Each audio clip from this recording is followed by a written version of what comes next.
Confirm, may big stars mula sa ibang TV network ang lilipat sa ABS-CBN ngayong 2025. Sa pagharap ng mga bossing ng ABS-CBN Star Magic Studio sa ilang members ng entertainment media. Sa kamakailan ay natanong kung may mga celebrities na magiging kapamilya sa taong 2026. Ayon sa source, yes, tinatapos na lang umano ang kontrata sa GMA Network. Pero hindi pa ma-announce, you will find out soon enough.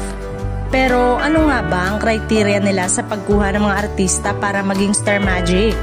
Star Power, yung maraming following pero naghahanap din kami ng magbibigay ng excitement. Kahit up and coming ng mga artist na makakadagdag sa excitement as content provider ng ABS-CBN, sabi pa. Bukod dito, mas pinalalakas pa nila ngayon ang talent management arm ng Kapamilya Network, ang Star Magic Management. So aside from yung big name na maaaring lumipat sa ABS-CBN, meron din tayong binibuild up on our own and will be creating platform on them on television. Tungkol naman sa pagkuha nila ng mga bagong artista mula sa ibang network, dagdag pa nito. Kaya rin nagkakaroon ng lipat. Mas madami umano ang ipoproduce ngayon ng ABS-CBN. May mga upcoming series din na inaabangan na ia-anunsyo sa darating na mga araw.